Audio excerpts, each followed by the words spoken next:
Hi, this is Nicholas Bell with IONCINEMA, here to share my top 5 favorite films from the 2020 Berlin International Film Festival, which just hit its 70th edition. At number 5, I have Undine, directed by Christian Petzold, for which Paula Beer won Best Actress. Obviously, it's reuniting Petzold with Paula Beer and Franz Rogowski, who both starred in 2018's Transit, reworking the Undine myth of the sea nymph who lures men to their death, which was also the basis for a lot of literature, including The Little Mermaid. Kind of in Petzold's tradition of reworking familiar material for his own ends, it's got a mysterious, low-key, eerie vibe, which really stays with you long after the film is over. At number 4, I have The Tango of the Widower and its Distorting Mirror, which was filmed. It was filmed in 1967. It was meant to be the debut of Raul Ruiz, the Chilean filmmaker who was exiled in France. His widow, Valeria Sarmiento, has recobbled that footage to create a final end product over 50 years later. In short, it's about a man whose wife kills himself and then is haunted by the widow's ghost in very unique, kind of actually charming ways, with like her wig skirting around at night, waking him up. There's some meta elements about it, considering his own widow has kind of exhumed the footage and made it what it is, but I found it fascinating and funny, and premiered in the Forum Sidebar. At number 3, I have Never, Rarely, Sometimes, Always, the third feature by Eliza Hittman, which of course premiered in competition at Sundance and then competed in Berlin and won the Silver Bear Grand Jury Prize.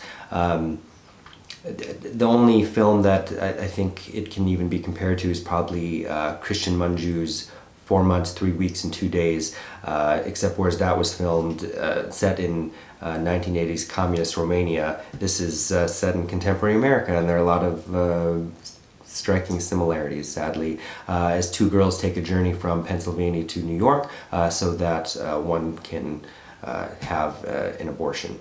It's very hard-hitting, especially the key sequence, which shares the name of the title, which are answers on an intake form that reveal a lot of depths about the main character. At number 2, I have All the Dead Ones from Brazil, directed by Marco Dutra and Caetano Gotardo, which is set in turn-of-the-century Brazil. About 10 years prior to when it's set, slavery had been abolished, and it's about a family of once prosperous coffee plantation owners who's completely unraveled because they don't know how to take care of themselves after their black maid dies. It's very, it's a complex familial saga that has intersections of race, gender, and class that is unveiled in what I thought was a stellar format. It is kind of a slow burn, but has excellent performances and actually some kind of comedic class commentary as well. At number 1, I have the controversial Dao Natasha, which was the first glimpse that we get to see of Ilya Khrzhanovsky's massive Dao project. This is a standalone film. It's about 2.5 hours and focuses on the lead character Natasha, played by Natalia Berezhnaya, who works in the canteen of the secretive Soviet Institute. In the canteen or cafeteria serves all the scientists and physicists that are doing experiments there. Unfortunately, Natasha, who in between swilling vodka with her subordinate Olga and screaming at each other, sleeps with a French visiting scientist and then is nabbed by the secret police and sexually assaulted and brutally worn down into becoming an informant for the secret police. It's a treatise on the totalitarianism of the time period. It was met with controversy. The Russian press was unhappy that this was included as part of the lineup in the first place. It did win a technical prize for Jürgen Jurgis, who was the cinematographer on Michael Haneke's Funny Games, the 1997 version. However, if you don't know anything about Dao, like, it's a fascinating project as it is, because pre-production was 2006. It filmed from 2008 to 2011. There was a grand fire that a Bacchanalian that they burned down the set. There were 700 hours of footage.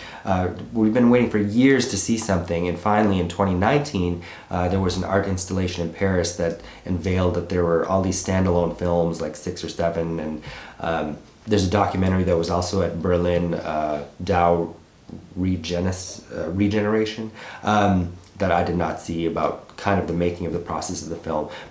So the footage that we're even watching from Dao Natasha happened before 2011, which lends a weird timelessness to it as well.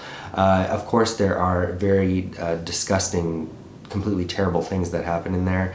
But I also wasn't expecting, the deliberate switch is also very effective, because it's just kind of strangely irreverent for the first 90 minutes, and then becomes this nauseating, Kafkaesque, claustrophobic film.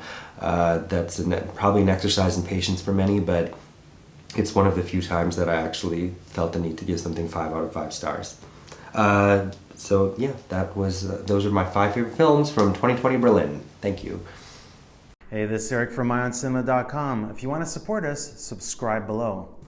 For more reviews, interviews, film festival coverage from Sundance, Cannes, Toronto, you want to check out these guys on this side.